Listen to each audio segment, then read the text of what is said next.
Se você tivesse que apontar agora, exatamente agora, para o momento da sua vida em que tudo começou a dar errado, você saberia dizer onde foi? Em qual decisão? Em qual relacionamento? Em qual escolha aparentemente pequena que na época parecia apenas mais uma entre tantas, mas que hoje você suspeita que talvez tenha sido o início de um desvio silencioso, porque existe uma sensação que muitas pessoas carregam, mesmo que nunca falem sobre isso em voz alta, a sensação de que em algum ponto elas saíram do caminho que deveriam ter seguido, como se houvesse uma vida correta acontecendo em outro lugar, talvez vivida por uma outra versão delas mesmas, que fez escolhas melhores, que disse sim quando você disse não, que ficou quando você foi embora, que foi embora quando você decidiu ficar. E essa sensação não é dramática, não é intensa o tempo todo, mas é constante, como um ruído de fundo que aparece quando você está sozinho, tarde da noite, perguntando a si mesmo se você está atrasado, se você está fora de rota, se você está desperdiçando algo que nunca mais poderá recuperar. E é aqui que Carl Jung começa a observar algo profundamente inquietante, porque segundo ele, essa ideia de que existe um caminho correto que você deveria ter seguido pode ser apenas uma construção da sua consciência tentando dar sentido a algo que ela não controla, já que o ego adora acreditar que sabe para onde está indo, que está tomando decisões racionais, que está conduzindo a própria vida como alguém que segura um mapa claro e confiável. Mas o inconsciente não se move dessa forma. Ele não segue linhas retas. Ele não respeita planos. Ele não consulta expectativas sociais antes de agir. Ele se move através de sintomas, de repetições, de encontros aparentemente acidentais, de crises que surgem sem aviso, de padrões que você promete nunca mais repetir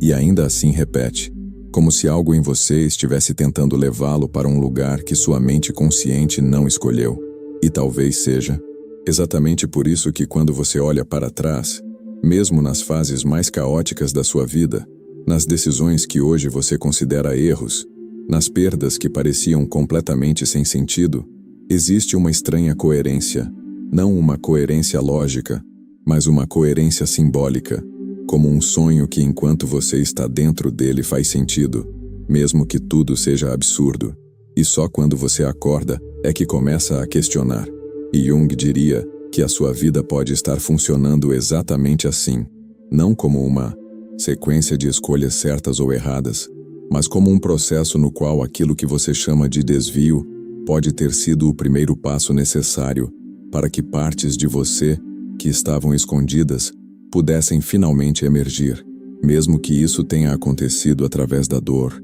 da confusão ou da sensação de estar completamente perdido. E é por isso que muitas vezes aquilo que você chama de erro carrega uma intensidade emocional tão desproporcional ao evento em si, porque não é apenas a decisão que está em jogo, mas aquilo que ela desestabilizou dentro de você, já que cada escolha que não se encaixa na imagem que você tem de si mesmo ameaça diretamente a sua persona, essa identidade cuidadosamente construída para ser aceita, admirada ou pelo menos compreendida pelo mundo ao seu redor. E quando algo rompe essa imagem, quando você faz algo impulsivo, quando você falha, quando você ama alguém que não deveria, quando você abandona algo que parecia seguro, o ego imediatamente tenta classificar isso como desvio, como fraqueza, como prova de que você perdeu o rumo. Mas Jung observava que aquilo que a consciência rejeita frequentemente não desaparece, apenas desce para regiões mais profundas da psique, formando aquilo que ele chamou de sombra. E a sombra não é apenas o seu lado sombrio no sentido moral, ela é tudo aquilo que você poderia ter sido e não foi, todas as qualidades que foram reprimidas porque não combinavam com o papel que você aprendeu a desempenhar, todas as tendências que foram silenciadas porque ameaçavam a ordem da sua vida consciente. E é exatamente por isso que em certos momentos da sua vida surgem situações que parecem completamente fora do seu controle, relacionamentos que repetem padrões antigos, trabalhos que o sufocam sem que você entenda o porquê, crises que aparecem quando tudo parecia estar finalmente estável, como se algo estivesse tentando corrigir a rota que você acha que escolheu livremente. mas que na verdade foi escolhida em grande parte para evitar o confronto com partes suas que você preferiu não ver. E então surge a pergunta desconfortável que Jung insistia em levantar. E se aquilo que você chama de estar perdido for apenas o momento em que a sua psique começou a tentar se tornar inteira? E se o colapso de uma identidade for o início de uma reorganização mais profunda? E se as escolhas que você mais se arrepende tiverem sido as únicas capazes de romper a superfície rígida da persona para permitir que algo mais autêntico emergisse, mesmo que isso tenha custado estabilidade, mesmo que isso tenha custado aprovação, mesmo que isso tenha custado a sensação de saber exatamente quem você era, porque talvez nunca tenha sido a sua função saber desde o início, talvez a clareza não seja o ponto de partida, mas o resultado de atravessar períodos de incerteza nos quais o ego perde o controle e o inconsciente começa a falar em uma linguagem que não é feita de planos, mas de símbolos, repetições e encontros que você não teria escolhido conscientemente, mas que ainda assim o trouxeram até aqui. Existe um momento na vida em que você começa a perceber que não está apenas lidando com circunstâncias externas, mas com algo que parece emergir de dentro, como se os eventos que você enfrenta fossem menos sobre o mundo e mais sobre uma reorganização silenciosa que está acontecendo na sua própria psique, porque Jung observou que quando o ego insiste em seguir uma direção que mantém a estabilidade da persona, o inconsciente frequentemente responde criando compensações, não como punição, mas como tentativa de equilíbrio, e essas compensações podem surgir como ansiedade sem causa aparente, como a sensação persistente de que algo está faltando mesmo quando tudo parece estar em ordem, como um impulso inexplicável de mudar de caminho, terminar algo, começar algo novo, afastar-se de pessoas que antes pareciam essenciais, e o mais perturbador é que esses movimentos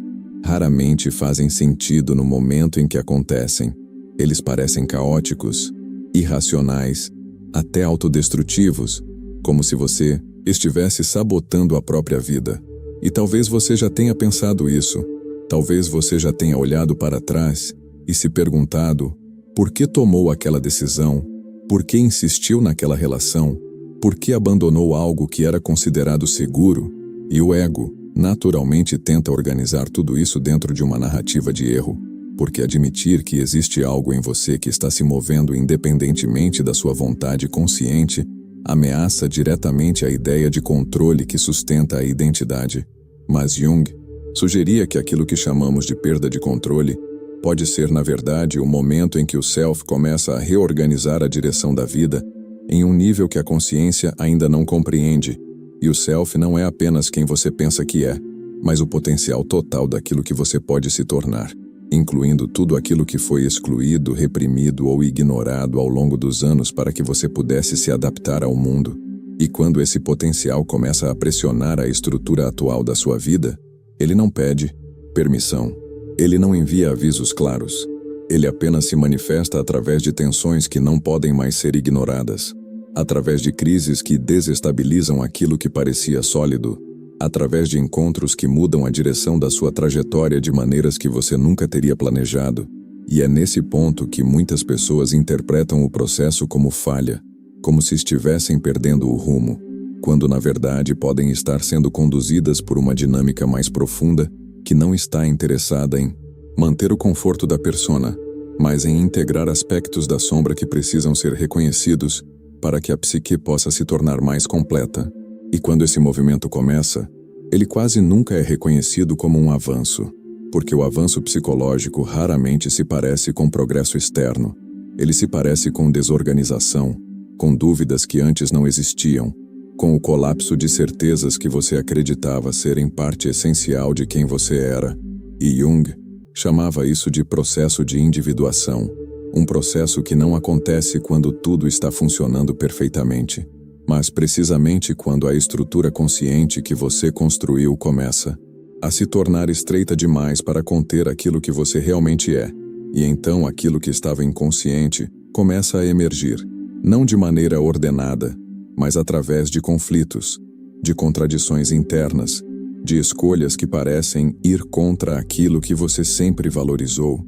como se algo estivesse tentando puxá-lo para fora de uma vida que, embora funcional, não corresponde mais à totalidade do seu ser. E isso pode ser profundamente desconcertante, porque durante anos você foi recompensado por seguir determinadas direções, por ser consistente, por manter a imagem que os outros esperavam, e de repente aquilo que antes trazia segurança começa a trazer sufocamento. Aquilo que antes parecia certo começa a parecer vazio, e você não consegue explicar isso de forma lógica, porque não é uma decisão racional, é uma mudança simbólica. É como se o terreno sob os seus pés tivesse mudado sem que você percebesse, e o caminho que antes parecia claro, agora se dissolve em neblina, e o ego reage tentando restaurar a ordem, tentando encontrar rapidamente um novo plano, uma nova identidade, uma nova narrativa que faça sentido. Mas o inconsciente não está interessado em soluções rápidas,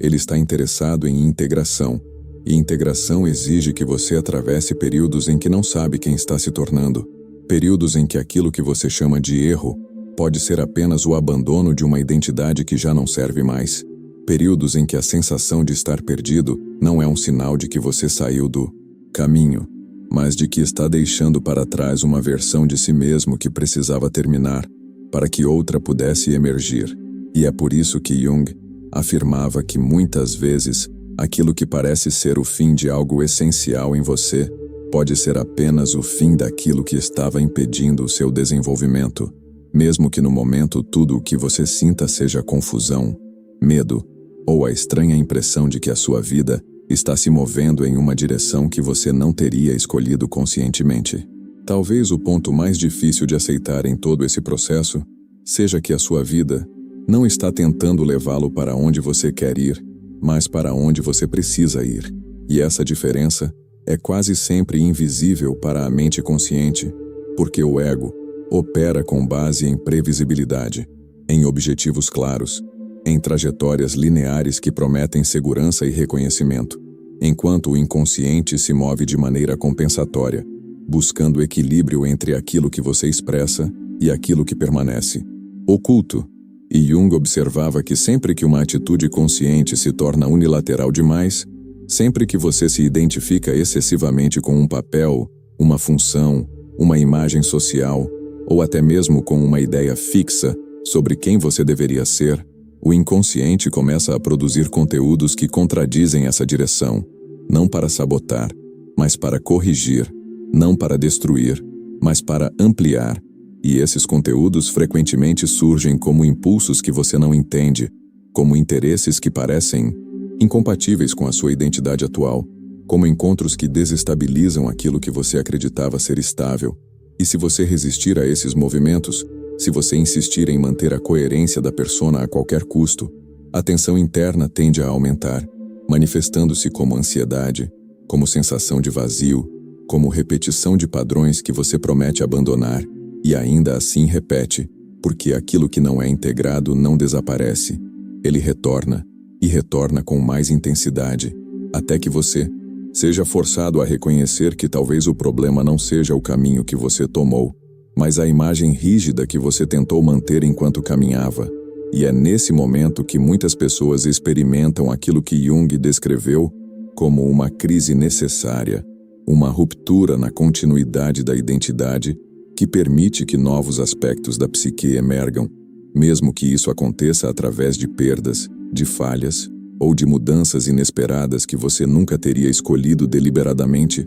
E ainda assim, quando você olha para trás anos depois, existe uma estranha coerência, como se mesmo as decisões mais caóticas tivessem contribuído para um movimento mais amplo que só se torna visível retrospectivamente, não porque tudo estava predeterminado, mas porque a sua psique estava constantemente tentando levá-lo em direção a uma maior totalidade, mesmo quando isso significava abandonar aquilo que parecia ser a versão mais segura de quem você era. E é exatamente nesse ponto que a ideia de destino precisa ser completamente reformulada, porque o que normalmente chamamos de destino é imaginado como um lugar fixo no futuro, um resultado específico que deveríamos alcançar se fizermos as escolhas corretas, como se a vida fosse uma sequência de decisões que nos aproximam ou nos afastam de um ponto ideal previamente definido. Mas Jung sugeria algo muito mais inquietante, que o destino não é um ponto de chegada, mas o próprio processo pelo qual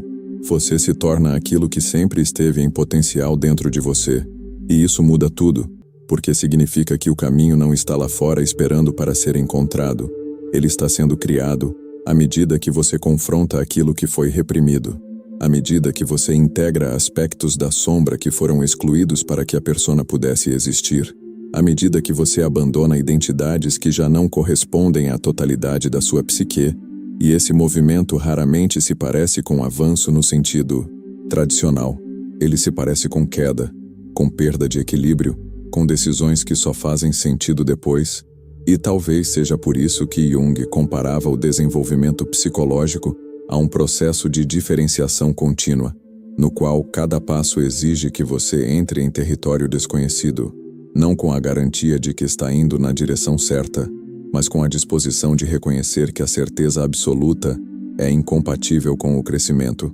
porque sempre que você escolhe, você está inevitavelmente abandonando outras possibilidades, e essa renúncia pode ser interpretada como erro quando vista pela lente do ego, mas pode ser essencial quando vista pela lente do self, já que o self não está interessado em preservar a coerência da sua identidade atual, mas em realizar a totalidade daquilo que você é capaz de se tornar. E essa realização exige que você atravesse períodos em que não sabe quem está se tornando, períodos em que a sensação de estar perdido não é um desvio, mas a própria textura do processo de individuação. E talvez seja por isso que quando você finalmente olha para trás, não encontra o momento em que tudo deu errado, apenas momentos em que algo precisou terminar para que algo mais amplo pudesse começar. Mesmo que no instante em que aconteceu tudo o que você sentiu, tenha sido confusão, medo ou a estranha impressão de que estava caminhando na direção errada.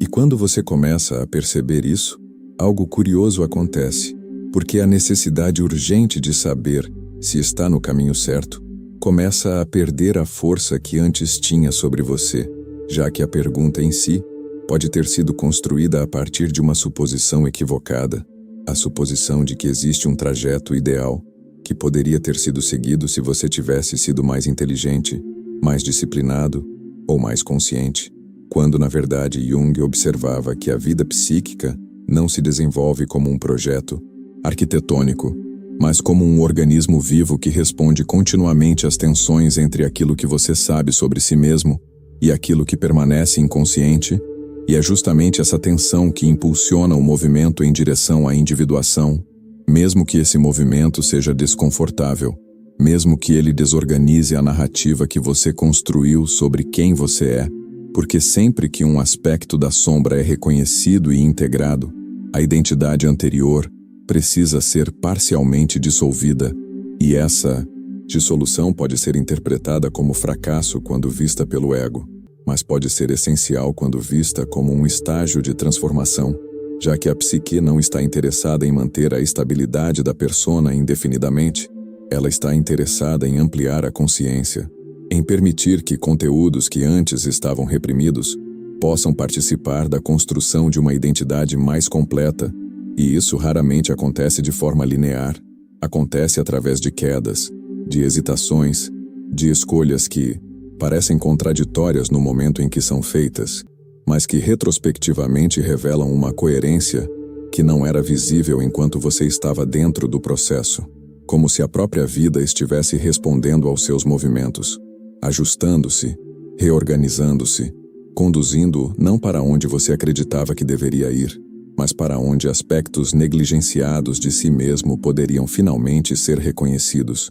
E talvez seja por isso que aquilo que você chamou de erro em determinados momentos tenha sido apenas o início de um confronto necessário com partes suas, que não poderiam mais permanecer inconscientes, mesmo que o preço tenha sido a perda de certezas, que antes pareciam indispensáveis. E talvez a ideia mais libertadora que Jung tentou transmitir seja que você nunca esteve fora do caminho, mesmo nos momentos em que tudo parecia desmoronar,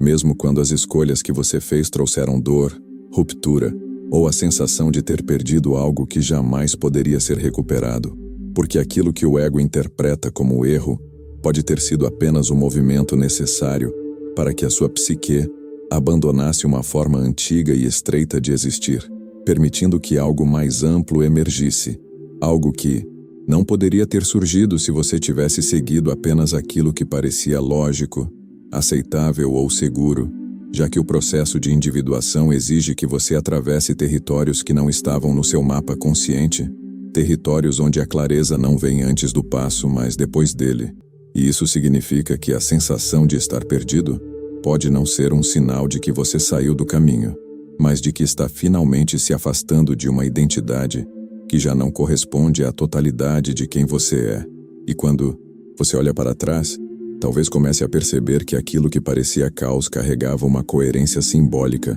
que só se revela com o tempo, não porque tudo estava predeterminado, mas porque a sua vida respondeu continuamente aos movimentos da sua própria psique, conduzindo-o através de quedas que precisavam acontecer para que novas formas de consciência pudessem surgir. E é por isso que a pergunta, e se eu tivesse escolhido diferente, perde gradualmente a sua força, porque cada escolha, cada erro, cada desvio contribuiu para o único caminho que poderia revelar quem você está se tornando agora. E se algo nesse processo ressoou com você, se alguma parte da sua própria história começou a fazer mais sentido enquanto você ouvia, talvez valha a pena compartilhar nos comentários qual foi o momento da sua vida que antes parecia um erro, mas que hoje você percebe que foi necessário. E se você deseja continuar explorando esses processos de forma mais profunda, acompanhando reflexões baseadas na psicologia de Carl Jung sobre sombra, individuação e consciência,